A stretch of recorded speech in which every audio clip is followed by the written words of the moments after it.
I just want to say thank God for President Trump and the heroes at ICE for protecting us from these bloodthirsty fruit stand vendors spreading their dangerous pineapple chunks and mangoes with a squirt of lime all over the city. We are so grateful for what you have done. I'm very angry, I have to say. I cannot believe what's going on. I knew it was going to be bad. I did not know it was going to be this bad. People who have lived here their whole lives, people who've been in this city longer than I have, the vast majority of whom have never done anything wrong, are being abducted, which is the correct word to use, by agents in masks, hiding their identities, grabbing people off the street and at work, sending people to detention centers, and to protest that, which is not only our right as Americans, it's our responsibility. Los Angelenos have been gathering to demonstrate, and with very few exceptions, peacefully demonstrate, to voice their opposition to this disgusting and unnecessary abuse of power instigated by our mentally ill president. That was Jimmy Kimmel back, I think it was June of this year, putting a target on ICE agents' back. And here we have now bloody September. 4th of July, there was an ICE attack also in the Fort Worth area. An ICE attack that was directly tied back to an Antifa cell. All right. Now, these different cells use different names. They'll call themselves things like the John Brown Gun Club. John Brown was a violent anarchist. He is someone who is revered as a saint on the left. And Antifa cells that are particularly violent will use names like the John Brown Gun Club, all with chapters all over the country designed to use these tactics, many of which also have trans members or trans affiliations, as well as queer affiliations and other groups such as this. But, oh yeah, there's no such thing as a group. Shut up. Just shut up.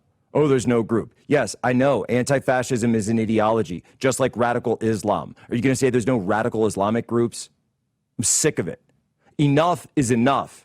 Oh, we have the Hillary Clinton. Let's play Hillary. Let's listen to Hillary this morning for your 2 minutes of hate from her. And I'm proud of the fact that we have always been a work in progress. You know, we haven't gotten to the more perfect union, and we fought a civil war over part of it. Mm-hmm. And people have been protesting, you know, for hundreds of years that, you know, things were not as they should be, given our ideals and how we should be moving toward them. So I think that's what makes us so special as a country. And the idea that you could turn the clock back and try to recreate a world that never was, dominated by, you know, let's say it, white men of a certain persuasion, a certain religion, a certain point of view, a certain ideology, is just doing such damage to what we should be aiming for. And we were on the path toward that. I mean, imperfectly, lots of, you know, bumps along the way, but I agree with you, we were on the right trajectory. Okay, so let's go down the list. We have Barack Obama, who couldn't say my friend's name, who couldn't say the name Charlie Kirk without insulting him and attacking him. Couldn't do it. He's the leader of the Democrat Party. Then you have another leader of the Democrat Party, Hillary Clinton. What does she do? First time she does a major interview since Charlie died. She says, remember, can't have those white male Christians in charge anymore. We got to do something about all these white male Christians.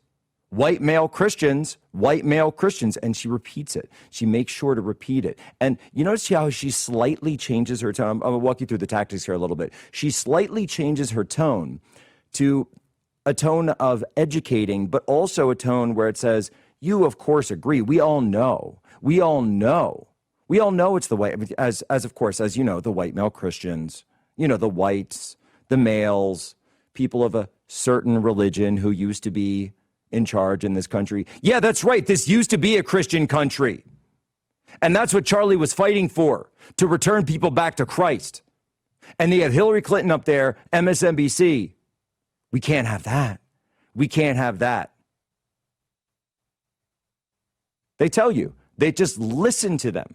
They tell you what they're afraid of every single time. All you have to do is listen. They tell you point blank what they're afraid of. They don't want, she is terrified. She can't even say the name Christian. She goes, a certain religion. She can't even say it. Can't say the name of Christ. That's interesting. That's peculiar. Why can't you say the name of Christ, Hillary? You got a problem with that? Wasn't she one of those people who said Easter worshipers a couple years ago or something like that? She called them Easter worshipers when there was that attack in Sri Lanka. Remember Obama said it too. The Easter worshipers. Easter worshiper? You mean like a Christian? How about you say this, Hillary? Jesus Christ. How about you say the name of Christ? How about you say Christ is king? She can't do it. They never can. They never will. They expose themselves at every turn. They hate you if you're Christian. This is at their core. Absolute core. Yes, there's ICE. Yes, there's law enforcement. Yes, there's order. They hate all of that. Antifa has always hated all of that. From the dawn of Antifa. And we've tracked these violence. And I'm sick of the conservatives, by the way, running around saying, oh, it's just memes. Oh, it's just video games. Really? Did they have video games back in the 1800s when they shot McKinley, or 1901 when they shot McKinley? Did they have video games when they were shooting the Tsar and all of his kids, stabbing him to death, shooting little Prince Alexei in the head? Was that video games when the Bolsheviks did that? And memes? Really? You sure about that? No, I don't think it was memes. I don't think it was video games. It was violent leftist ideology. Get it straight. And if you find someone who isn't saying that and trying to push you down another path, question their motives. Why won't you just say it? I saw a leftist murder Charlie Kirk and I saw them celebrate it. I saw a leftist murder Charlie Kirk and I saw them celebrate it. This is what we're in. We're in a fight. We're in a fight for the very survival of our civilization. I don't say that lightly. I know what building I'm in. I know what desk I'm sitting at. And I know who should be sitting at this desk. And it isn't me. It's Charlie. And we can talk about how great Charlie was and how great his legacy will continue to be and everything that we will do to commemorate his legacy. But understand, this was done by a specific group of people with a specific ideology, with specific motive and intent. And if you can't figure that out, then you're not going to make it. I don't have time for you. I don't have time because we're out of time. And if the death of Charlie Kirk isn't going to wake you up, I don't know what is. I really don't.